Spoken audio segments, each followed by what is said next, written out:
pre-podcast push-ups. I need pre-podcast push-ups. I just do your people. I did a carb loading. Oh man, that's why. That's why.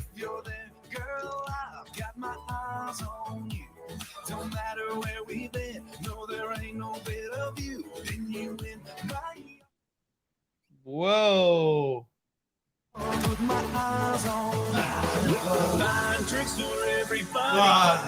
Are you ready, Fonzie? I'm ready. Pre-pod push-ups. I did 20. Sure. I counted 5. 20. I'm buff like your guest now. All buff. Oh boy. Let's do it. I need a haircut. We need a spiff up before Podfest. There's a lot of things we need to do before Podfest. There's a lot of things we need to do before Podfest. What's up, everybody? Welcome to Context Profit Live. We are back here with you today. And if you are thinking, dang, Fonzie, you look big and strong, that is because I just did some push-ups. Yeah, you gotta get the pump. You gotta get Gotta get the pump before the workout, before the podcast. Once it does this, and the shirt's still hanging, like we can't feel that t-shirt. Look at those guns right there, bro. What? Are you stressed? I see a massive cyst next to your glasses. Here, yeah. The pimple.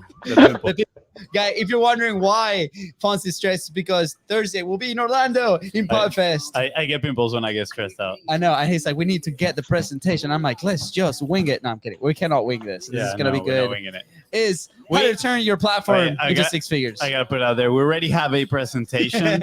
We need to kind of like work on the slides and the organization of it. Who's gonna say what?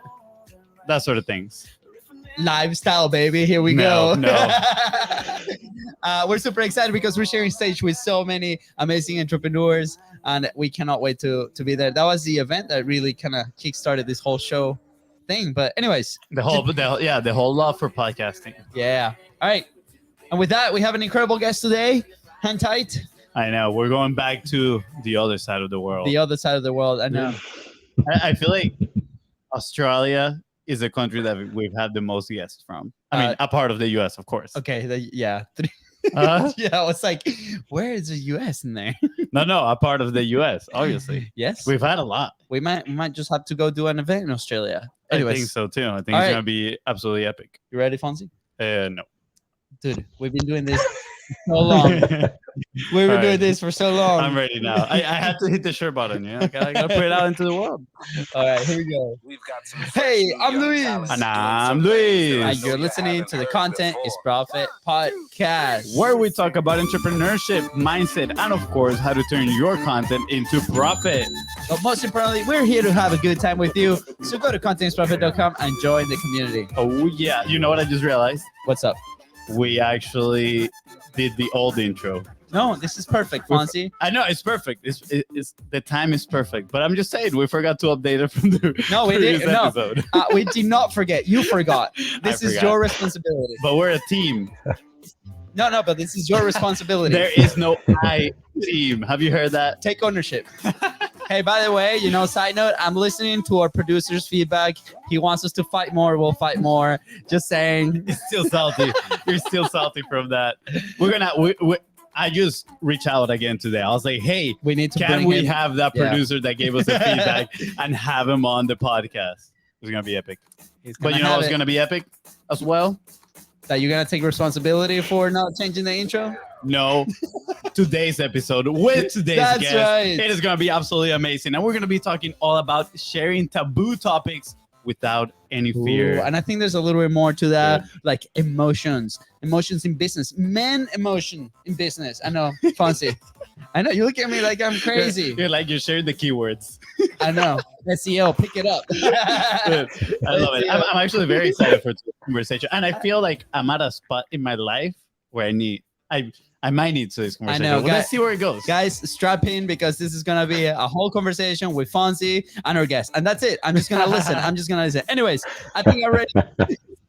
We are back with another epic guest. You know, he was introduced to us by our good friend of Continence Prophet. Oh, well, hold on. He was introduced to us by a good friend from the Continence Prophet Hall of Fame, George Bryant. That's right. While I read the next paragraph, make sure you take a few quick breaths, you know? Yeah, took my Red Bull. Get Good to go. Get in the zone, guys. Let me tell you, today's guest is one that knows how to fight his inner demons and defeat shame and fear when it comes to sharing a powerful yet personal message. Look, you might think today's guest looks just like Thor, but he ain't the god of thunder. He's actually known as the shameless sex god, and he's on a mission to empower men with their masculinity, relationships, and sexuality. All kind of taboo topics in today's society. Please welcome the one and only Tyran Mowbray. What is up? I've been on a few podcasts, guys, and that has to be one of the most colorful introductions I've ever received. So thank you so much. That's so good. Hey, appreciate you, my man. Let's go. You might not be Thor, but bro, your voice is just like Thor. Yeah, you speak just like the God of Thunder, man. The god of thunder. Yes. And if I let the hair down, it kind of looks the same as well. So, you know, I was going off of the videos and pictures I saw of you when I wrote that. I was like, he definitely looks like Thor. I remember when George introduced us and we jumped on like a quick call just to like meet each other, see if like this was gonna be a good fit for the show. And I think you have been probably the most like diverse or topic, like outlier topic initially, like on the surface that we considered to talk about this on the show. But just before we jumped on, we were talking about like, hey, how can all of this actually affect men in business, right? And I'm super interested, right, like on how to do this. But how like you've turned this topic that can be like very taboo and very intimidating for a lot of people into an asset, and you've been able to help so many. Do you want to describe to us a little bit on like how you got there? Sure. Before that, there was one thing that came up. FONZI, there may be no I in team, but there are 5 I's in individual brilliance. So take note of that. I love it. Let's go. Which, by the way, which he lacked today because he did not update the intro. Come on, come on. All I'm saying is, when you point one finger to somebody, you're pointing the rest of the fingers back at you. Let's go, Tyran. You got this, my friend. Cool. So yeah, I'm 35. I'm from Australia. I'm a men's health and sexuality coach, and I had a breakdown at 27. Ultimately, you know, I had a girlfriend that left me at 26. I didn't take responsibility for the reasons for that, and I kind of ran away. And then I got heavy into the gym and heavy into working in the mines and drinking and partying and trying to suppress all of this shame, guilt, and fear that had come up for me around why she had left the relationship. And ultimately, I was in Thailand, and I ended up having this massive breakdown. I went there for a 4-week holiday. To get away from life and, you know, go do Muay Thai and train and scuba dive and do all these things that would nourish me. And some friends were getting married, and I went there and I ended up getting fucked up for 3 weeks. I jumped off a speedboat at 80 k's an hour, driving in between islands. I didn't hire a hotel room for 2.5 weeks. I just slept wherever I felt. Went to the full moon party, nearly got locked up in a Thai prison, just went all out. And on my last day, I cracked, and I was like, I just realized I hated the man that was showing up. And then that sent me on a bit of a whirlwind adventure across the world, walking across countries, living in Iceland in the middle of winter, Buddhist monasteries, yoga teacher trainings, like the mystery schools, Tantra, the whole thing. And, you know, some of the biggest issues that I faced as a man in that journey was like trying to figure out who I am authentically. And how do I want to express myself? And a large portion of that was things that I was told as a young man growing up that I'm not allowed to do or be, and that was to be hypersexual and to be sexually expressive, because as a man it's dangerous and it's predatory and it's blah blah blah and it's whatever, and also to be emotional, you know, to be soft, to be sensitive, to be scared, to be insecure, to be all these types of things. And so you know, I internalized that for a long time. And even on my journey of discovery, I still internalized, like I wouldn't talk to anyone about it. I was just processing all this stuff, reading books, having experiences. And then I, you know, eventually started to get stronger in that area. And then the moment I started talking about it on social media, it just went bonkers. Like my first Facebook Live I ever did had 3,500 views, which was me talking about porn addiction and how that's linked to erectile dysfunction.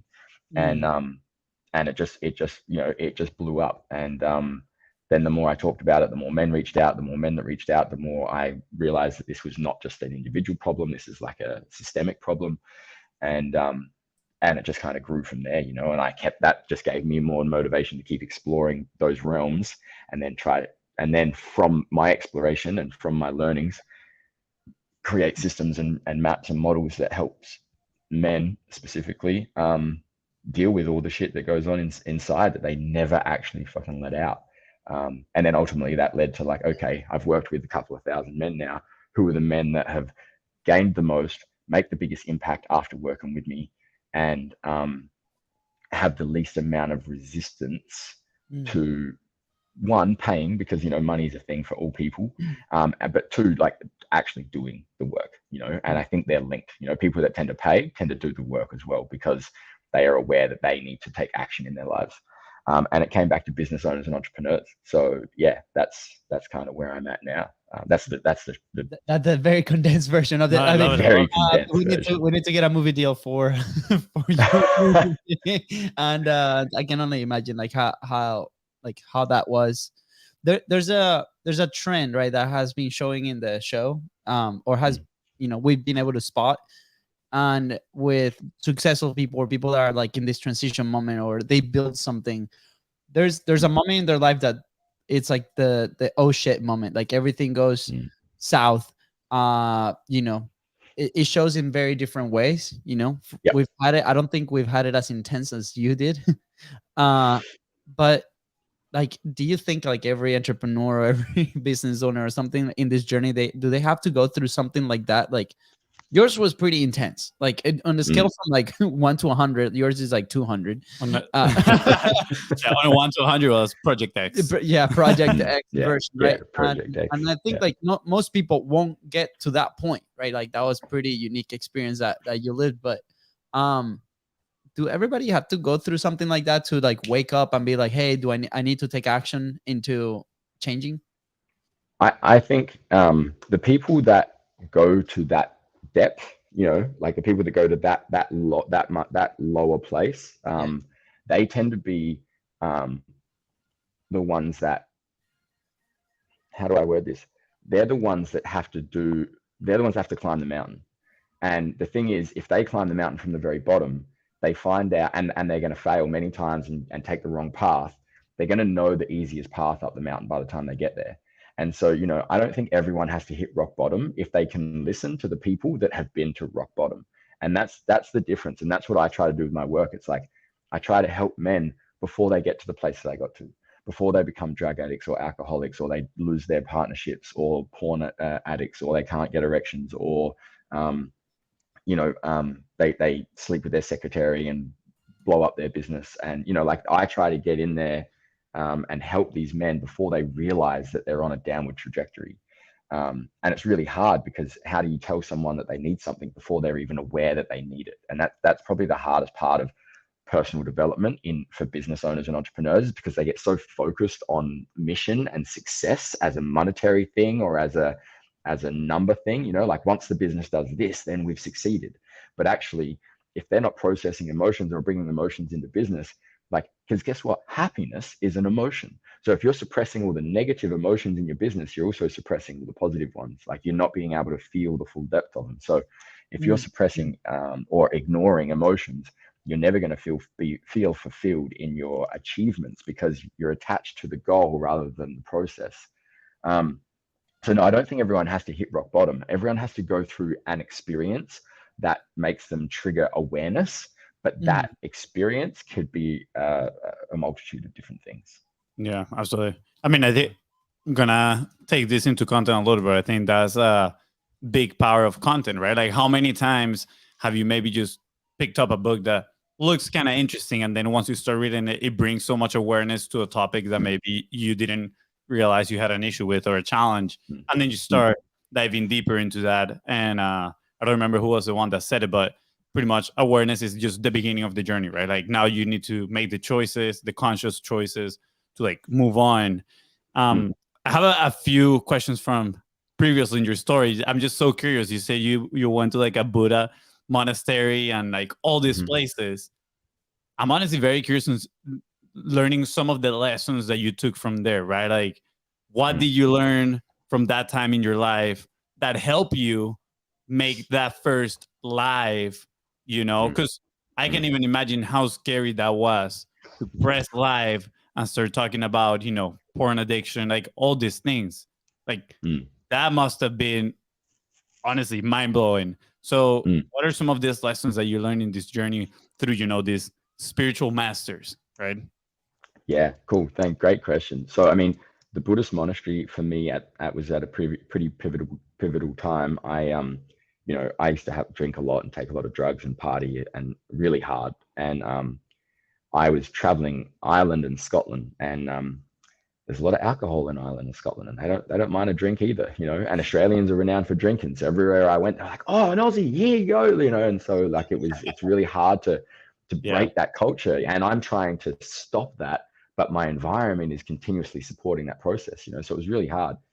So I did Ireland and Scotland, and then came and stayed in this Buddhist monastery, and I just spent 6 weeks drinking Scotch whiskey and cider, and so I went to this place, and I'd already made the intention to stop drinking and stop partying and not live that life. So I was there for 2 weeks, and then you're only supposed to stay for 2, but the I can't remember the name of the head monk, but he invited me to stay for another 2. He's like, I think you should stay for another 2 weeks, you know.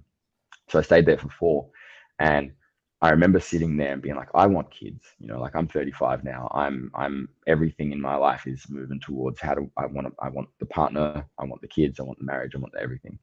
But I remember sitting there going, how do you raise children not to be as fucked up as me? Like, how do you know, and not that I was like necessarily fucked up. I was just really insecure and doubtful of myself. And so I was like, how do you raise children to chase their dreams, to follow the rules, but not to follow the rules so much that they can't follow their dreams, you know, like, because like sometimes you can't do that, you can't do that, you can't do that. So it's like, how do you get them to have that, you know, well, that's a rule, but at the same time, I don't necessarily agree with it. So how do I, you know, follow my own intuition? And how do you raise kids to be passionate, excited about life, but also punish them when they do something wrong? How do you, and not let that punishment then stop them from then chasing the things that they want, you know, like how do you do all this? And I must have meditated on this for like 3 days. And then the penny dropped, and it was just like, when I look at my parents and where I think they failed, and I don't believe in failure anymore. I believe everything is a lesson. But at that time, I was like, you know, they failed in certain areas. How would I do it differently? And I realized if you want your kids to chase their dreams, you got to chase your dreams. If you want your kids to acknowledge when they make mistakes, and well, you have to acknowledge when you make mistakes. Stop like the whole do as I say, not as I do, or you know, the whole being a parent and constantly telling, like, being power over your children rather than power with. Yeah, and it's more of the monkey see, monkey do type of stuff. Exactly, and that drove everything else in my life from then on out. Like that one realization just drove the fact of like, you're afraid of this. Okay, cool. You're afraid of this. How would you want your children? How would you want like other men that you're inspiring? How would you want other people to approach this? Like, how would you coach someone else through this, and then coach myself through that process? So that was probably the number one, you know, like, lead by example. Do everything that you tell other people or expect other people to do. The second one was at a mystery school. And that was when I actually probably moved through the resistance of the concept of what I want and the embodiment of what I want, you know. And I think that's a big difference, because we can think a lot, we can conceptualize, but to live and vibrate and embody and take action, there can be a big disconnection between those two. Like, we can know the right thing to do, but to do the right thing is a different story. It's massive. Yeah. And so I was in this mystery school for a 6-week live-in training, and you know, we did it on so many alternative, weird, out there rituals and practices, it's got to a point of like, not what are you prepared to die for? I don't like that belief anymore. For me, that's really old school. Like, what would you sacrifice your life for? For me, it was this realization of like, what would you fight to stay alive for? Like, what would you be willing to fight the absolute, like the worst odds, the craziest odds, to stay alive in order to achieve in your life? And I found that as a really beautiful reframe. Instead of like this masculine self-sacrifice, actually, I want to fight to stay alive because I know that my life has a meaning. And that just that little pivot, that little switch changed the way that that's where I find my motivation to keep going when things get hard. What am I fighting to stay alive for? That's awesome. So we've heard in the past, right? Like you have to maybe link experiences to the lessons, right? Like you clearly have, and that's how they kind of stay, right? And what are some of those like activities that you did? I'm very curious, right? Like because like you mentioned earlier, like people listen to the people that have gone through this. I'm sure like a lot of people that might be listening to the show right now, or even us, I don't think we've probably experienced something like that. We were in Montana with George last year, and they were talking about ayahuasca, right? And I was like, okay, well, that sounds super awesome, and maybe that's becoming a little bit more mainstream experience. But I still don't think that I'll probably go through it. We've gone through pretty different experiences too. I mean, we've dropped some names like Ramped Up, for example, or like these things but they're not as extreme. They're just like more mental, like challenging different beliefs, right? And I would love to eventually do ayahuasca. I know you do. I think you will do everything that Tyran is saying right now. I think like you'll do all of that. But I personally don't see myself like maybe going there. And massive respect to you that you can. But like for example, I don't know. Maybe in a different point in my life, who knows? But I'm very curious. Like, what are some of those activities, right? Because maybe like me, there's some listeners that are like, okay, well, that would be cool to listen. And what's the lesson there? I think like I want to really highlight that if you want your kids to chase the dreams, you have to go get yours. And this resonated so much because I have Luca, he's 3, and then Mateo was just born, he's 5 weeks old, right? And this is a question that comes to my head often, and I'm like, we grew up in a very different culture, right? We're Venezuelans, we're here in the United States, culture is very different. We were raised Catholic, then halfway through it kind of shifted and the beliefs changed a little bit. Not so much of an entrepreneurial household. Not so much of an entrepreneurial household. I think we're the first entrepreneurs in that sense, like in our own immediate family. So a lot has evolved. And same thing. I mean, don't get me talking about the education system, but like it concerns so much, right? And I'm like, how do I navigate this? It's very scary. So that resonates a lot. And you had to go through that experience to be able to do that. So I personally. So what dream are you gonna go chase, huh? Oh, bro, we are. but I mean, this is part of our dream, right? Like we chased the soccer one, right? Big time. And maybe there's some more that we need to change. But Chase. But I'm very curious. Like, what are those some of those experiences that you lived that you said like these were so weird? Like maybe most people are not gonna experience this. What are those? Like what happened? Before you answer that question, real quick. Sorry, you said at that moment in time you were 35. How old are you right now? I'm 35 now. Then I was about 30. I left for my 13 months overseas at 28. I came back from that. Lived in Australia for a little while, then went to India for 5 months, became a yoga teacher, came back for a year, sold my house. Then I did all the shamanic, sexual, spiritual, mystery school trainings. So I was about 30 by the time I did that. Got it. Cool. I just wanted to have that timeline in my mind. All right, cool. Yeah.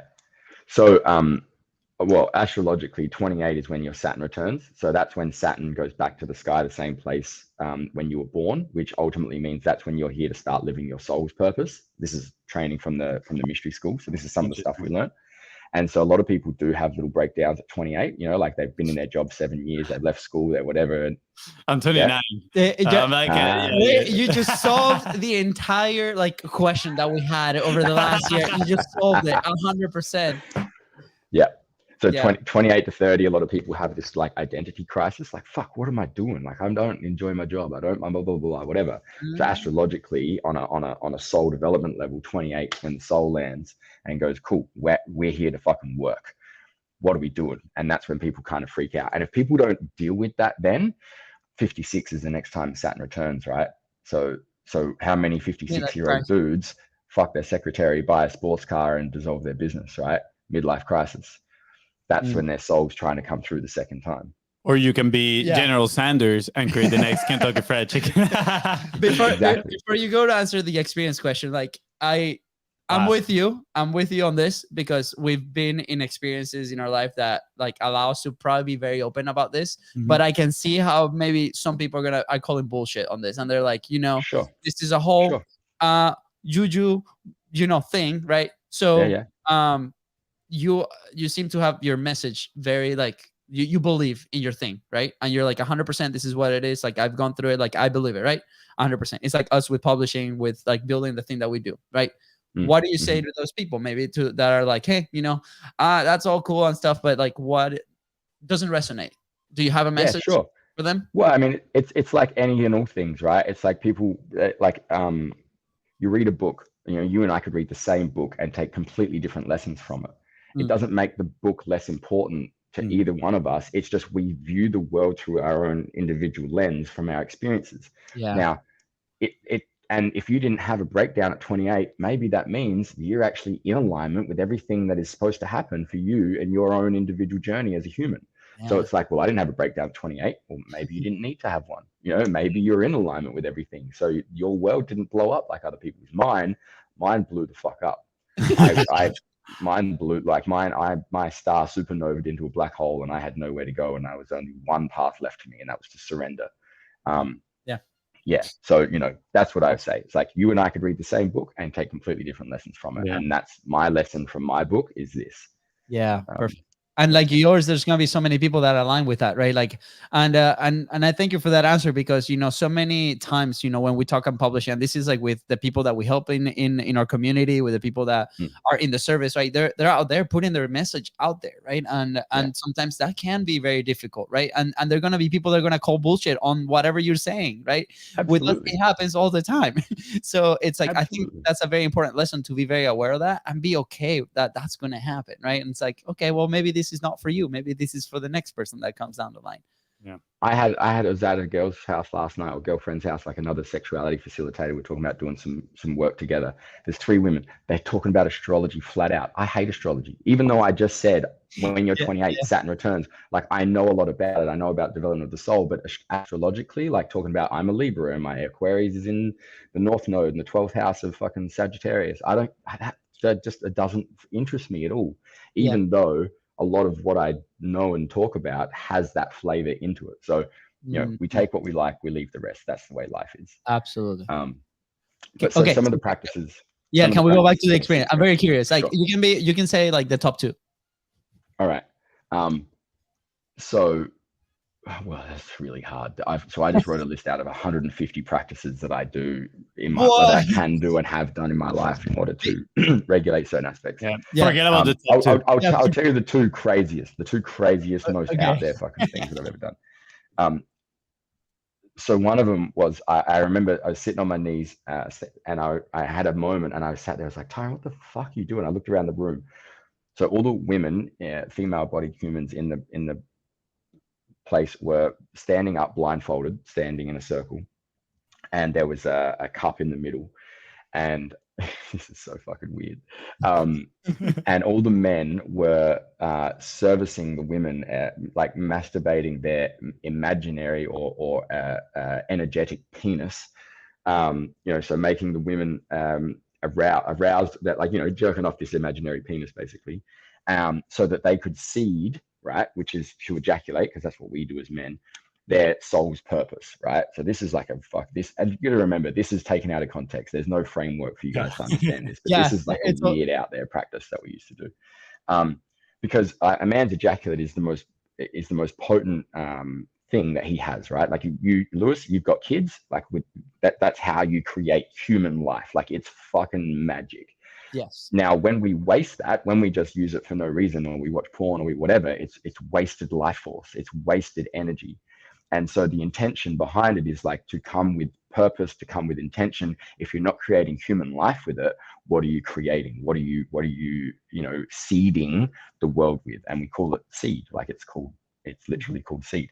So obviously women don't have a real penis, and so part of the intention in the practice was to, they step into their masculine energy, they cultivate their erection, and then, they energetically seed their soul purpose into the world. So that was like a really weird out there practice. I'll tell you a little bit more of a practical one that we do.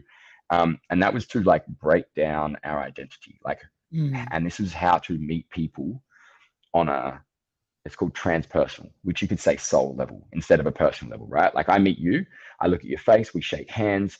Energetically, I'm summing you up. I'm right, all right, he's about this tall, he's that size, blah, blah, blah. Like we compare ourselves to other people when we see them with our eyes. So one of the practices we would do is we would blindfold everyone in the room. Everyone would walk around, bump into each other, whatever, and then we'd get down on the floor and then you'd just go exploring. And you'd be like, cool, now I don't know where anyone is. I don't know where anyone, like what they look like. And so when you come to contact with someone, it's you don't know who they are. And so all of a sudden you're dealing with this person's energy body instead of their physical body. I mean, you're touching their physical body, but you're getting a sense of like, are they aggressive? Are they receptive? Are they open? Are they forward? Are they back? Like, how do they respond to you and your touch, your energy? Like, do they want to come closer? Do they want to move away? And what this does, and I get a lot of couples to do this in relationships. They go, oh, we've got no intimacy. We don't have sex anymore. I'm like, cool, blindfold each other. And then like connect for 15 minutes, put a timer on for 15 minutes, sit in the lounge room floor and start to play. Because the moment we close our eyes, our focus has to go internal and we become hypersensitive of our environment. When you're in a room of 40 people doing this, all of a sudden the energy's like, you become hyper aware of everything. Now we've done this fully dressed, we've done this naked, we've done this with sexual energy, we've done this without sexual energy, I've done this practice so many times in so many different ways. And you notice what happens to yourself. It's like when sexual energy is present, do you go, no, I don't want this, I don't know who this is, I don't, or do you go, no, I trust myself, I surrender, how do you respond? And it freaks you out. It breaks down your perception of reality and your identity and how you show up and how you engage with people. So like there are two practices out of hundreds. That's so amazing. Dude, yeah, just gonna throw this out there. You should do, and you might already be doing this, but you should do a series where you just break it down these experiences individually, right? Like each day, you just break down a whole experience. Adding context to it too, so people don't think like, "What the heck is going on in here?" But I think it's great, honestly. Like that second one, I'm very intrigued. I'm like, I would love to do that. I would love to be in this room blindfolded and just like feel people's energy and see what happens. I think it would be extremely interesting to see how you react to it. Yeah. Right. I watched a video the other day about this restaurant that is pitch black and you come in and you can't see anything. And you have this whole experience of eating your meal with like pitch black. So, and people really enjoy that because they experience food in a very different way. Right. So in a way, like this is very similar with the energy, and we do believe. I do believe in energy. I'm not going to speak for FONZI. I do believe in energy. Okay, but again, like going back to those experiences, right? Like that we can manage that energy, we can manage that intention, and even on the first experience that you described, like which is insane and crazy, and I'm very curious. I'm like, where do you go? Like I'm going to try to convince Katie and be like, let's try something like this, because at the end of the day, it's something different. But here's the thing, right? Like you like the metaphor to it, right? Whatever like the situation is, or like the things that you're doing in there, you're creating like this prime experience to set an intention at the end of the day, right? Like like what is the intention? Is how are you tackling life? How are you tackling these things, right? So then how do we, let's say that's probably like in the level of extreme from like 0 to 10, that's like 12, right? So let's say for day to day, right? Like how can we set the intention for our day to day in business, or how do we set the intentions day to day when we're about to produce an episode of a podcast, right? For a lot of people, we should do a blindfolded podcast one day. See what happens. But to be honest, I mean that's a challenge for a lot of people, right? In our world, like I just had a call on Friday with this lady that she's in the CBD world, right? And she's super excited. She's talking about CBD for the longest time and educate, and she has a really successful business. But there's a fear there that kind of like holds her back, right? So in a sense. We had a 20-minute conversation. She won one of the things in the giveaway, and we're like, we need to start you on the podcast so we can pay for it, right? And she's like, oh my gosh, and it became really real. Oh, wow, real. we got it. And for her, but at the same time, it created a ton of friction. So we're like, okay, what's the intention? Is the intention to serve people? Is the intention to like help them be educated in this new world, right? Is the intention, what is it? And then in a sense, what you described, I think is a great story for people to remember to set the intention, right? So and if they want to go experiment and do that thing, awesome, great, go try it out. Yeah. So, well, like I do believe, like I was just going to say, like even in that, for example, because we are so extra, like, you know, once you open your eyes, we have data coming in, and it's like you would know all the marketing research as well, like, you know, like how long someone's attention stays on a thing, blah blah blah, and it's like, you know, I did an NLP training. There's like 28 million bits of data or something crazy like that coming in every 5 seconds or something ridiculous, right? So the moment you close your eyes, all that changes. And so for this woman, even, it's just like, oh, I'm freaking out. And it's just like, you know, for me, anxiety is emotion moving through the body that you're not processing. So the moment you close your eyes and go inwards, you can actually identify where it is, what it feels like, and what it's trying to tell you. And then you can deal with it straight away. So like, you know, they say, close your eyes, take some deep breaths. That's the intention behind close your eyes and take some breaths. It's like, stop allowing all the data to come in through the visual, close your eyes, take some very long deep breaths, and focus on exactly where you're feeling the anxiousness, what you're feeling, and then like, where is it in the body? What does it feel like? What's the texture? What's the shape? What's the color? And then the breath is what allows you to move it, you know? And so like, closing the eyes is a massive thing for anyone to do. If they're dealing with anything, close your eyes, take some breaths, but don't just like try to let it go. Actually go inward and try and find out where it is and what it's trying to tell you. Like that for me is the secret to moving forward in life and understanding yourself better, because the next time it arises, you know what it is, you know where it is, and you know how to deal with it, so it doesn't have the same effect on you next time. That's very interesting, man. That resonates a lot. You know, you said previously, we talked about that dissonance between knowing what to do and then not doing it, right? Or taking action towards it. And I feel like in certain aspects, like I'm very aware of these things, but that's one of the challenges I've been experiencing lately. Like I said, I'm 29 right now. You know, the Saturn just it's in the right spot right there, hitting. We need Saturn to move faster. Backhand slapping me. For context too, I just pretty much moved away from a 4-year relationship. Not pretty much, you did. Yeah, no, I did move away from from a 4-year relationship, right? So you can imagine all the pieces that are in there. And there's some days or nights that I'm like, I feel, I don't know if it's anxious or overwhelmed with like everything, you know, business, this scenario, right, in my life. And I know that I need to like sit still and do stuff and not do stuff, like sit still and like just look inside. But instead, I like overwhelm myself more with like more stuff. I'm like, oh, fuck it. Let me like turn on the TV here. Let me go on the phone. Let me scroll here for hours, right? Like, and even though I know I need to sit down and just like practice stillness, how, you know, our mutual friend George says, I don't do it. So I'm curious, like, what causes that in there? Like, what might be, you know, stopping me from taking that action? And just like it is stopping me, I'm sure it is stopping a lot of people that are listening to this. They're like, fuck, I want to take action, but it is, you know, overwhelming. So emotion drives action, right? Emotion is energy in motion. Motion, energy, motion. And so the moment emotion drives positive action, it also drives procrastination and let's say negative, or in like unintentional action. So and this is the joy of like, you know, eventually you've got to hit the point of no return, which is go, okay, I've run this unhealthy pattern 10,000 times. I've scrolled my phone, I've jerked off to porn, I've rang my ex-missus, I've, you know, like whatever the thing is you've done to avoid the emotion that you're feeling. And, you know, like Tony Robbins does cool shit, you know, he's like, change your stature, change your thing, you know, and it's like, yeah, like all that shit works.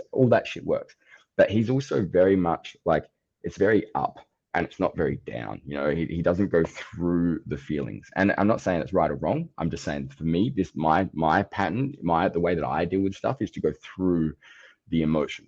So eventually you're gonna have to hit a point where you go, okay, I'm 5 minutes. I'm going to give myself 5 minutes. After 5 minutes, I can go back to scroll on my phone. I can go back to whatever, but it's like, you've got to give yourself something.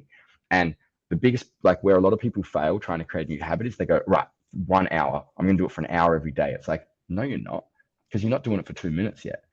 Just do it for fucking 2 minutes a day. And then once you've done it for 2 minutes every day for a week, then move to 4 minutes. Then once you've done it for 4 minutes every day for a week, then move it to 10 minutes, you know, like, so that's the biggest thing. Like, don't expect to fix the problem in one session.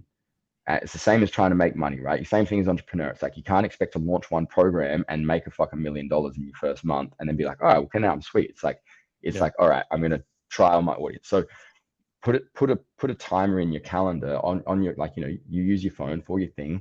8 p.m. You know that you've had dinner. You know that there's nothing else going on. Go 5 minutes at 8 p.m. And for me, the biggest thing I do is self-pleasure, right? Because we already do it. Like, all men masturbate in one way, shape, or form, right? And if you don't masturbate, you're a liar. It's basically, and women are pretty much the same. But it's the way we masturbate and the way we self-pleasure is usually an override of our emotion. I'm feeling anxious, I jerk off, I ejaculate, I relax, right? Don't get me wrong, there's nothing wrong with that. I'm pro ejaculation. But if that's our coping mechanism, same as drinking, I've had a rough day, I'll have 5 beers and I relax. It's a really unhealthy long-term pattern to bring in. Yeah. So for 5 minutes, set your timer and literally just go, okay, I'm going to self-pleasure, but I'm going to use sound, breath, and movement. Because sound, breath, and movement move energy. And if emotion is energy in motion, then we're trying to move that energy through the body. And you don't have to identify it straight away. It's like, I'm just going to commit to the practice. It's like, I'm going to commit to posting on social media every day and then see what happens in a year. If you can commit to 10 minutes a day, every day, self-pleasuring, maybe not touching your cock or not ejaculating or not using, like, you know, not doing it the same way you've done it, sound, breath, and movement, take deep breaths, move the body, make small sounds. You do that every day for a month for 10 minutes. All of a sudden you have a better understanding and a better connection to your body and what you're feeling. And so the anxiousness and you'll create a pattern, right? If you do it for 5 minutes every day for a month, and then you can increase it. And then I do it for 20 minutes a day, twice a day, morning and night. You know, it's what I do to wake up and connect with myself. It's also what I do before sleep to like connect with myself, disconnect from the world, get myself ready. You know, it doesn't always have to be this hypersexual, I'm aroused, like self-pleasure. It's not masturbation. It's not about jerking off. It's about pleasuring yourself and connecting to your body. And then when you start to make that a priority, all of a sudden, everything else in your life tends to kind of drop in because you're actually really deeply connected to who you are, what you like, and the movement of energy through your body. So that's the practice I would recommend to any and all. And it's the first practice I recommend to everyone. Yeah, that's pretty good. Yeah, I'm definitely going to try the 5 minutes. Just try that. I'll let you know. I'll hit you up on Instagram. I'll be like, bro, this was epic. I'm renewed. You'll be like, what's the next step? What's the next thing I do? What's the next step? And you're gonna be like, send me the link. 6 minutes. 6 minutes, yeah. I think this is so powerful, right? Because like it goes back to people trying to do their morning routines, and then you have like this morning routine that's like 70 steps, right? And then you don't do it the first day, and then you don't do it ever again. And you know, I personally have been working through some of that also, right? Like what is my morning routine? What is it? And lately, I've been struggling with working out, like my physical health. It's like one of the things that I'm actively starting to change. And we talked about this in not the physical health, but on the business too. Remember, a few months ago, we were actually struggling. Like we were like in this cycle, and we were trying to get out of that negative cycle. And we were talking with one of our mentors, and he's like, "Well, you guys have these goals, and then for some reason, if you don't hit those goals, like that are pretty significant, right? Everything else falls apart. So why don't we like redefine these goals and be like, it doesn't have to be like 100% of the goal. Can we hit 10% of that goal, right? And then immediately, as soon as we started executing against that 10%, then it added another 10%, and it added another 10%. Sometimes we see these like massive things that we have to do. And it's like, okay, can we chip away, right? Can we remove the friction and execute? And we go back in our journey, and with publishing, it was the same way, right?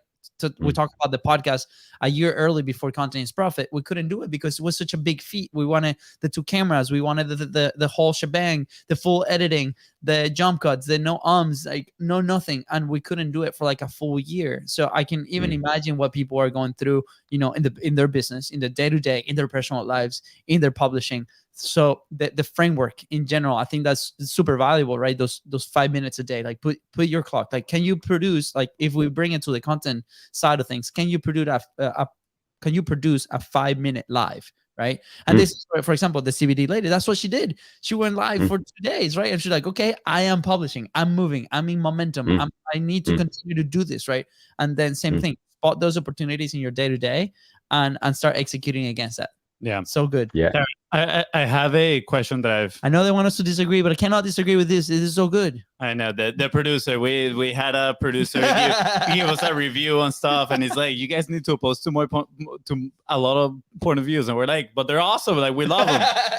So you know what? We're disagreeing with the producer. Come at me, bro. No, I'm kidding. Tyran,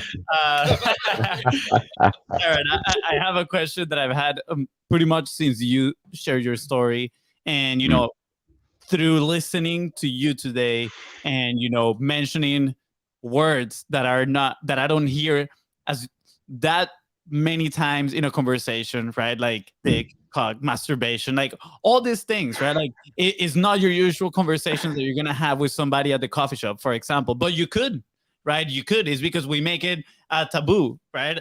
And I'm just curious on that first live that you did, that you were gonna talk about these things, right? You did say obviously that you were nervous. You know, I'm pretty sure that I was nerve-wracking.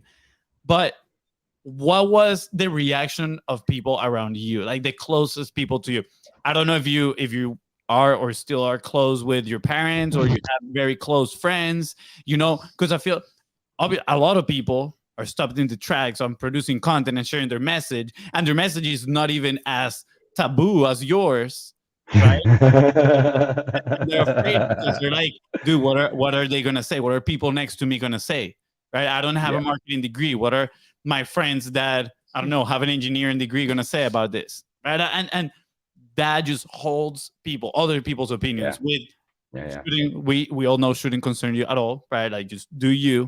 But I'm curious, like, what did you feel in that moment, and what was the reaction around the people closest to you, and how do you deal with those reactions? Before you go there, can I paint the picture of like a conversation I literally had this morning with somebody that's working with us, right? No, you cannot. I'm disagreeing. It's gonna become the new thing. Wonderful entrepreneur, has been in the brick and mortar business for like 20 plus years, multi-million-dollar business. Like, she knows what she's doing, and she's been trying for like a few months, at least a year, I feel like, to start their own platform, their own thing. And that was one of the biggest blocks. It was like, should I talk about this in my personal account? And again, no judging, all love, because we've been there. Everybody has been there, right? But at the same time, it's like, what are my parents going to think? What is this person going to think? And he's talking about the topic that she's been executing for so many years and built this amazing empire around, and have provided so many opportunities for her staff, right? And like her, many others, like her, us, when we first started talking about this, it was nerve-wracking. So I second FONZI's question. I actually wrote it here. I'm like, we need to talk about this. Yeah. So for me, there's two parts. There's two answers to this, right? So one is, how do the people closest to me to respond? Some of them were shocked and awed because they had no fucking idea that this was a problem for me in my life, you know? Like, I was 27, I was working out in the mines, I was jerking off 4 times a day to porn. And then I just, for one time, I was like, what would happen if I didn't use porn, you know? And I tried to masturbate without it, and I couldn't get an erection at 27 years old. And that's when I was like, this is a fucking issue. I'm 27 years old. Like, this is not normal. Unfortunately, it is normal, but it's not natural. Like, it's not natural to be 27 and not be able to get an erection without visual stimulation. And so, you know, that was a moment before that I then went on that journey to seek answers. That was a big moment of like, okay, Tyran, you're heading down a fucking bad path at 27 if this is an issue now. And then, eventually I got to a place where I just bit the bullet and did the live. That was a couple of years later, once I'd done the trainings and the teachings and the self-discovery and the whatever. But yeah, a lot of people were shocked and awed at one, how well I articulated the problem and how in depth the video was, because it wasn't just like, I have a porn problem and I can't get erections. It was like, no, I'd gone and done the research and I'd gone and done the practices and I'd overcome the problem. So one, it was way easier because I'd gone through the problem and I'd resolved it, right? And that's like, for anyone that has any fear around that stuff, obviously it's like, if you know you have the answer to the problem, or you know that you have at least a really powerful perspective of the problem and how a way to overcome it is, then you're going to help someone. And it doesn't matter that, it doesn't matter from then on. Like, if you know you can help someone, I think it's your responsibility as a human on the planet to then send that message or to share that message, whatever that is. That's the way I view it now. But on the other side, like, me and my dad, for example, he's a English soccer hooligan that grew up in Australia, very, very, likes to drink, likes to fight, doesn't really talk about emotions too much. And he found it really hard when I started talking about sexuality and masculinity and emotions. And, I've done some super controversial posts. Like, I spoke about the hypocrisy of sexuality, how, most men would not kiss a woman after she's given him a blowjob, yet we would love it when a woman kisses us after we go down on her, right? Like, because it's this whole gay thing and blah, blah, blah, and whatever. And so, like, I wrote posts like about that type of stuff, and it went bananas on the internet because it was, controversial. But my dad would ring me and be like, I'm blocking you on social media. Like, because we used to work together in the mines, and all the guys out in the mines would read it. And then they'd be like, Tony, what's going on with your son? He's like drinking his own cum and what the fuck and blah, blah, blah. And he didn't have the capacity to read it or message me and ask me about it. He just took all this external input from the guys out in the mines when I was, younger and more debaucherous and wild. And so, he was like, look, I love you, but I'm deleting your social media. Don't tag me, don't nothing. Like, I can't, So I've gone through all that journey. And also you got to remember that there's a pendulum swing, right? Like, most of the time, if we're sitting here in this unhealthy thing for a while, or this contracted, I'm in a box and I'm limited, in order to feel powerful, we need to swing all the way to the other side, and we get a bit wild and we go crazy and we pendulum swing all the way to the other side.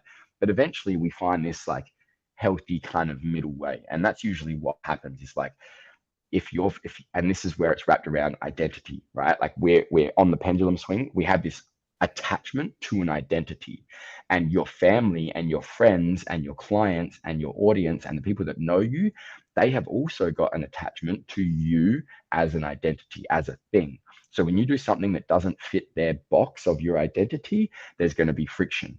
But eventually, like, what happens is, some will drop off, some will come closer, but eventually you find this kind of middle way where you're not this identity, but you're also not this new identity that they're going to paint you with, right? And that's where discipline and fortitude comes into it, of like, no. And this for me is where the mystery school trainings of like, I am a soul, which is beyond my human form, and I don't fit a box. You can tell me that I'm in a box, but that's your shit, not my shit. And when we start to break free of these limitations of our identity, that's when we can actually step into the fullness of who we are, which is everything and anything. I can be whoever the fuck I want. I can go be a multi-million-dollar entrepreneur. I can be a fucking skydiver. I can be a rock climber. I can be an astronaut. I can be a fireman. I can be an accountant. I can be a stay-at-home mom or dad. I can be whatever the fuck I want, because you're no longer trapped by the identity that you've created for yourself or that other people have created for you. So yeah, I've dealt with all that. My family struggled with it for a while. My mum would ring me, be like, Tyran, your grandmother can read this. And I was like, well, guess what? It's social media. She can keep scrolling. There's a title. If she doesn't like the title, she doesn't have to read it, mum. But I'm not going to limit myself anymore because someone else is afraid of what I have to say. And luckily my family, me and my dad have the best relationship we've ever had now. Like, we hang out all the time, and me and mum, she's here right now, she's come up to visit. But I had to hold firm in that. I had to be like, look, if you're gonna reject me because of this thing, okay, but that's your loss. Like, I'm your son, and if that's where it goes, well, that's where it goes. Dude, Tyran, I admire you so much for obviously everything that you've done, and I think especially for like this one, like it hits home in many ways. You know, for the longest time, our identity was so tied down to soccer, right? And to this day, you know, Fonzi's playing more than I do, but he our dad calls him, right, and he's like, "How did the game go?" And still that, and you know, our dad dedicated his life to us, and in that sense, to help us be professional soccer players, because that was the thing. And I remember in 2018 when I came back home from Spain, playing a year there, like the closest opportunity that I personally had, I tried out with a first division team. Like we were so close, right? And I decided that I didn't want to play anymore. That was it. Like game over. I'm done. Something happened, and I just decided to do that, and that hit home. And like, you know, my dad didn't spoke to me for months, and it was just really challenging. So like, I feel it. Maybe it's not in the publishing side of things, but like that was the identity, right? That's the identity that not only I was working towards, but he was working towards. So like it's really challenging. And again, like today we have one of the best relationships. We talk on the phone almost every single day. You know, I need to do a better job of that. 100%. He's like, he's like, where's Fonzie, dude? And I'm like, I don't know, call him. And then but again, like maybe you have to tell him that you don't want to play soccer anymore. You know? I do want to play still soccer. So no, but you know, I can only imagine, right? Like it is a hard thing to go through that, right? And you have to be like really sure of the things that you really want, and you have to understand that it's okay to feel that way, and that's gonna happen, right? But maybe a lot of people are blocked by the idea that that's gonna happen, and maybe they're not. George mentioned this, like a bison, right? The bison is the only animal that goes through the storm because it's the fastest way out, right? And I love that analogy. But I wanna reflect on the pattern. I noticed like a framework on how you were able to actually publish that live after 2 years, right? And it's you recognize the problem, you did your research, you did your homework, you actually executed on it, you came up with your own perspective, and then you share that message. And I love that framework, right? Because a lot of people they might jump like right into it, so maybe they don't recognize the right problem, or they don't recognize the problem at all, or they don't do the research, or they don't do the homework of doing the thing, right?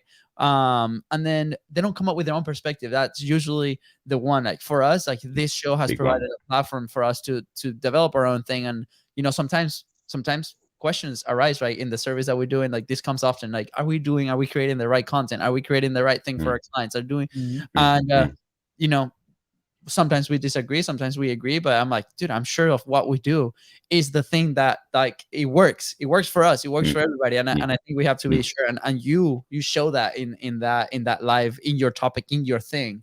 And I love it, and I hope this is a super awesome example for a lot of people to grab onto and continue to go execute. Two things. Well, three things. Super random. The first one is super random, but like, dude, do you notice this weird tan I got going on in my arm right here? Look at that. Second, have you read The Truth by Neil Strauss by any chance? No? Dude, your story in a way reminds me so much of that book. Long story short, the author, Neil Strauss, is kind of like a memoir. He ends a relationship because he's in search of kind of like understanding what he wants to do sexually and in a relationship. And he goes and he tries all these things. And then he manages to get to a conclusion. And the end of the book is him getting married and all the stuff. But it's a great book with lots of lessons. And your life, in a way. I just wrote it down. Yeah, what you shared today kind of like remind me a little bit of that. And then the third one is, through all this process where you were doing, you know, researching, fighting your inner demons and all these things, like how valuable or important was community for you, right? Or was there any community at all? Because I feel like a lot of people they're so ashamed of certain things that they try to tackle them by themselves, right? They're like, I cannot share any of this until I solve it, right? Until it's not as a wound anymore. I can only share once it's a scar. So how important was community for you throughout this whole process? That's a massive problem that men face as well. Just to continue on from that, like I get, you know, I've worked with a lot of men, and funny enough, it's the ones the more successful, the more money, the more achievements that a man has made in his life, the more individual he feels, right? Because obviously he has reached certain levels that other people haven't met. And so I find, like, I've worked with a lot of multimillionaire entrepreneurs, they refuse to do group programs, right? Or they like, no, just one-on-one. They don't want to do a group program because they don't feel like they can ever be met, because they think they are the only ones, because they're successful in all these other areas. The fact that they feel unsuccessful in this other area, whether it's sexuality or relationships or even just fulfillment, they when I say refuse, I'm sure if I held firm, I could, I do have this vision called Men's Work for Millionaires, and it is literally that. It's like a men's group for people doing 8 figures plus, and it's a unique group, and we only whatever. So that's coming up. But yeah, like, it's the more successful men get, the more individual they feel, and the less likely they are to try to find groups of other men to deal with this type of stuff, like alternative or shameful things that break their identity. Whereas the man that and all men internalize, and all men want to be their lone wolf and don't feel like opening up. But I have found that the more successful ones hold on to the individual thing a lot more than I don't want to say less successful, but like your typical man who's a dad and a father and a husband and a blah blah blah. That being said, I did the same thing, right? Like, when I realized that sexuality was an issue and I was, there was problems there, I refused to talk to anyone about it, and I went celibate for a while, and I read a bunch of tantra books, and I talked about all my emotional problems, but I wouldn't talk about my sexual problems. I talked about being insecure as a man and having feelings and not expressing them, but I didn't talk about, I watch porn 4 times a day and can't get an erection without a woman or pornography or whatever. And it wasn't until I went on a sexuality retreat, like, I would talk to it one-on-one with a few people here and there, and then I got recommended this retreat. And so I went along to that, and I came out of the other side of that with 7 days. And I was like, the fact that there was men and women in this space talking about sex, allowing permission for you, if you were attracted to someone, they had a framework of a conversation that you could use to approach them. And it was just like a permission field. It's like a week-long experiment. Yeah, they gave you all these tools and practices to use during the day. And then at nighttime, they'd open up the space and go, cool, go and practice what you've learned. And, trust that they will say no if they're a no, and they will say yes if they're a yes. And so, it was this place to practice everything that you'd learned about relationships, communication, energy, sexuality, blah, blah, blah. And I came out of that week like the most empowered I'd ever been. It was $2,500, and I got to day 3 and I was like, fuck, I would have paid $10,000 for this. It's like the training that we should have had when we were 14. And it's not just about sex. It's not about learning how to communicate and interact and engage and trust, and but it's inclusive of sexuality. And so after that, I come back to my normal life, and realizing no one else in my normal life had any of this stuff. I then felt more alone than I did before. So that's when I started to chase more community experiences. So that's when I did more of those retreats. I ended up finding lots of people who have done those types of trainings, and we lived in our own little community. And then I went to the mystery school, and so then I kind of negated my old community for a little while, and then went and lived in these new communities for a couple of years and traveled the world and did more retreats and seminars and workshops and living experiences. I went polyamorous for a little while, and we all lived on the land, and I went all in. And then also what I realized was like, oh, this community is no different than my other community. They just have different beliefs and different values in different areas. They've actually got the same trauma, or they've got their own trauma in different areas. And so what I started to realize is that every community, doesn't matter where you're in, that it's not going to be perfect. It's never going to be perfect. Same as your relationship with your partner. It's never going to be perfect, but it's how you show up every day in those places. And so, but my evolution evolved so much quicker when I started to surround myself around other people that were journeying the same thing, because we could then support. And so, now I do business masterminds, and I pay for group mentorships, because I know being in a group of 100 people, all dedicated to business, all dedicated to marketing, all dedicated to whatever, if I've got a question, I no longer have any fear that I'm the only one in the world that has that question. I've done it enough times to know that everyone has a version of the same question. And me asking excuse me, I'm a slow learner, can you please re-explain that so that I can make sense? and 15 people private message me in the Zoom chat, so thank you so much, I didn't fucking get it either, you know. And it's like, cool. Yeah. So like having the courage to ask the question, you know, Yeah. community, it rapidly increases your evolution in every area of your life. But you may need multiple communities because, you know, the community should be focused on something. So whether it's relationships, sexuality, they can be linked, whether it's business, whether it's breath work, whether it's whatever, you know, like you can find communities that support your individual desires, whether it's rock climbing, you know, like I want to get better rock climbing, go join a fucking rock climbing gym, because guess what, everyone there is going to support that process, you know. Yeah. So yeah, community massive point, but I had to overcome my insecurity around around you know, showing up and being vulnerable. Awesome. Absolutely. So Man, awesome. yeah, that's so important. I mean, we've noticed that definitely on the business side, right? Like for us, everything took off after we went to one of our first events. We invested into a mastermind. That is literally when everything took off for us, when, you know, trying to build a business.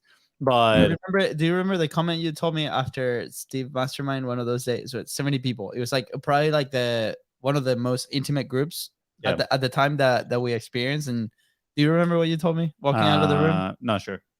So the church, the church comment. He walks out. He's like, man, this is our church. This is our because we like everybody was having the same like nobody would judge you for the questions that you were asking, right? Like I truly felt like that was one of the first places that we could be truly ourselves and just dive in. And it's so important that what you just described, it's so important for a lot of people. Yeah, community. Absolutely. Tyran, you're gonna have to share the sexual I forgot the community, that first one, the $2,500 that you want. Fonzie's like, I'm ready. Sure, I can. It's called ISTA, the International School of Temple Arts, ISTA, International School of Temple Arts. They run 7-day retreats all over the world. There's a bunch in America. They're pretty good facilitators over there. We have them in Australia. They're in Europe, Thailand. You know, they run in South America, and I think they've run one in Egypt, in Africa, but yeah, it's pretty hard over in Africa. But yeah, they're all around the world. So anyone listening, I highly recommend the level 1. The level 2 and level 3, they're a little bit more full on, and I only do that if you're ready. But the level 1, that's I highly recommend. The 2 crazy experiences that you shared. Dude, that's the mystery school, which is a whole nother experience. Yeah, dude, that is so interesting. And thank you for sharing, man. I think painting the value of community and how to go at it with other like-minded people. With, you know, you're not alone at the end of the day, right? But I think we decide, because of maybe shame, to go at it alone sometimes, and that just makes it so much more difficult. I just looked at the clock and I just realized that we're 28 minutes past the thing, and I'm like, what? Where's the time going? This has been so good. Yeah, this has been extremely amazing. This has been probably like the most like outlier conversation that we've had in many ways, but it's so awesome. I loved it, dude. There's a lot of lessons, right? We talked about community. We talked about removing the friction. We talked about, you know, what is the framework to go do and share your message, right? Obviously, things that we apply in the day-to-day in business, as well as your personal life with what you do. And dude, thank you. Like I really feel inspired by this conversation. No wonder why George was like, you guys have to talk to him. He always sends awesome people our way. So we have 2 last questions to wrap up the show. One is, you know, if for those that are experiencing that friction, right? Whether that's in business, in their personal life, in content, what's like an action point that they can do today to prime that, to get momentum back? Well,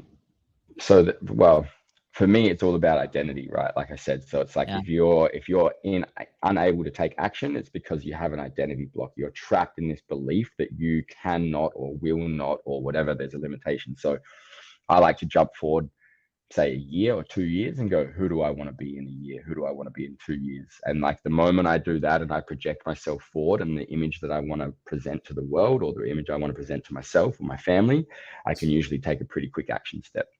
Awesome. I love that one.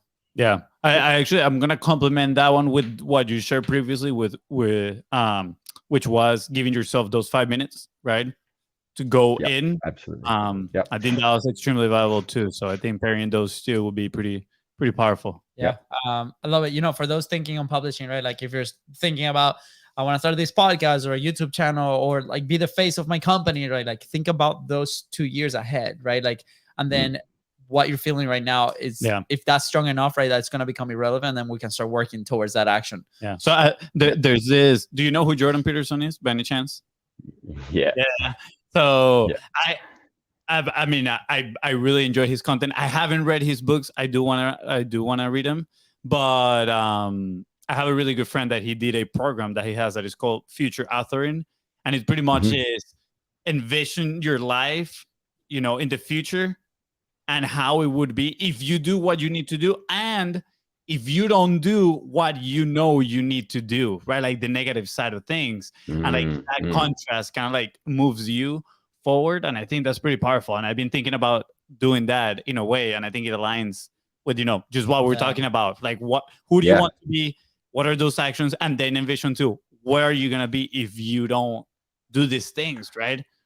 I've got a giant A2 post-it note just over the other side of this computer with my 10-year identity, like who I want to be at 45, you know, and the five categories of the identity that I want to create by then, and all the characteristics of like what that means. So yeah, that's powerful. So good. Do you run a workshop on that? Do you teach people that?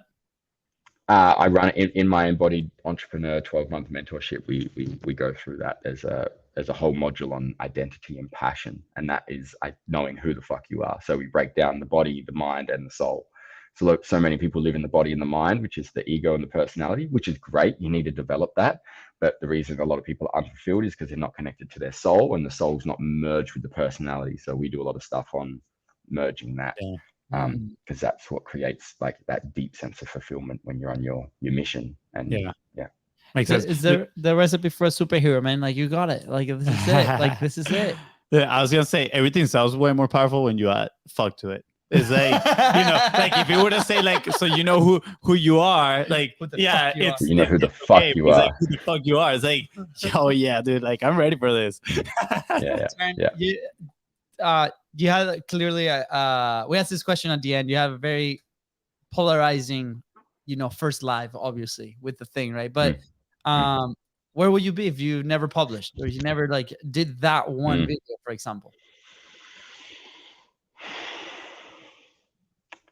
I'd probably be a barefoot hippie wandering the world, like, you know, I'd still be giving love to people and, you know, shining love into the world, but I don't think I'd have as big an impact as I do right now. It would be more on a personal one-on-one, like, you know, I would be in a community giving my time and energy to a thing which is beautiful, but I wouldn't be changing people's lives on the other side of the world that I've never met before just by doing a video. It's awesome, man. Awesome. Are we gonna see you sometime here in the US? Maybe one of George's event? I hope so. I'm hoping to get there next year. So I potentially will be on a TV show called Married at First Sight. Maybe, I don't know yet. I'm in the selection process. So yeah, if that's on, that will take up the year. Then hopefully next year we can get across to the US and run some events and do some retreats and stuff. Yeah, keep us posted on the show too. We'll somehow, you know, watch it. If it's an Australian show, we just figure it out. Stream it. Yeah. Oh man, this was so awesome. Tyran, where can people find you? Where can people connect with you? Join your community, your programs? Where can they go? Great. Yeah, Facebook and Instagram. Mostly I have a website, tyranmowbray.com, but otherwise Facebook and Instagram, that's where my content gets published. There's constantly content being put up there about relationships, sexuality, masculinity, identity, all that stuff. So yeah, tyran.mowbray on Facebook, on Instagram, and Tyran Mowbray on Facebook. I have a professional page, so go check that out. You can friend request me, but please send me a message as well, because I don't, you get so many. It's like, just gonna leave all the links right below. You know, go inundate his social media with a bunch of messages, with love and connection. I know I'm extending this conversation, but I gotta ask, like, what do you have a framework for creating content? Like, what is it? Do you sit down once a day, once every few days, or you're like, I'm inspired right now, there's a topic I want to talk about, let me just put it out there? I'm dancing that dance. I used to just create it when it was alive and then put it in a bank, and then we would just post every 3 days. But now, as the business grows and as everything else grows, it's like I try to create some structure. So right now with the new mentorship starting, we'll be promoting the content of the next module every month. So, you know, the first module is health. So we'll be talking about health for a month: physical health, mental health, emotional health. Then we're talking about happiness, your emotional state. How do you fill your cup? Then we'll be talking about relationships. Then, you know, so that's how I'm trying. But I'm also, you know, that's never going to stop me from something's really passionate in my life. Yeah. And I'll go live or I'll make a video then and there, because that content, hands down, always does way more than anything else. Yeah. You know, I've had 8 viral videos with over 1 million views, and they're always just fucking random thoughts that happen straight off the top of my head. Wow. Powerful. Yeah, that's amazing. FONZI, you gotta get back on lives. I know, I do. Gotta get back on lives. I need to, I mean, not to downplay or anything, right? But like, I feel like you also have a topic that has a lot of potential to go viral, right? Has a lot of virality. The virality index is pretty high right there. When you do a video and the title is "How to Sexually Please Every Woman in the World," it's gonna get some clicks. Yeah, exactly. Probably like 100 of those are from this guy right here. Oh boy! Oh boy! Good thing Katie doesn't listen to this episode. I'm good. Tyran, this was absolutely amazing. Love the conversation. I'm sure we're gonna meet again another day, and hopefully we meet in person here in the US sometime. Or here in Australia. Or in Australia. Since you've had so many Australian guests. I know. It's intense. It's weird. It's good. It's weird. It's a good weird. It's a good weird. Tyran, anything else you want to add before we head out? No, I look, you know, I know we touched on it before, but guys in general, and women, like anyone that's in business, if you don't bring emotions into business, if you don't bring your emotions into the process of building your entrepreneur, you know, business and everything, you're not going to feel content or happy, because guess what? Happiness is an emotion. So if you're constantly negating any emotion in business, you're not going to feel fulfilled, which means you're going to destroy the future of your life, because you're going to destroy everything in your life that does make you happy, because you're trying to negate the emotions. So, you know, emotions go through, like, they teach you, they're teachers, they're telling you something. So pay attention. And when we're more fulfilled, like, the world changes, you know. So, and entrepreneurs are changing the world every day. You know, that's the thing. Like, they're the leaders. So be a good leader. That's awesome. Other than that, thanks guys. Absolute fucking pleasure. I really appreciate it. Thanks for the time, the effort, the energy. Yeah, you got a standing ovation. Standing ovation from the studio. And with that, guys, thank you so much for tuning into the Contents Profit Podcast. Go ahead and follow the show in your favorite platforms and on social media at BIZBROS. That is right. And if Tyran here help you move one step closer towards your goal, please don't forget to share this episode with 3 friends and leave a 5-star review. See ya. Bye, guys. Dude, Sweet. Tyran, that was awesome. We're still live. We have a quick tradition here. We need a selfie. Oh, yeah. Time. Yeah. I'm writing this last golden boulder you share. You're like, emotions are teachers. Pay attention to them. It's like, heck yeah. So I'm writing it down before. There we go. All right. Count of 3. Ready? 1, 2, 3. Let's go. All right, Facebook. We'll see you Wednesday. Let's go. Tyran, man.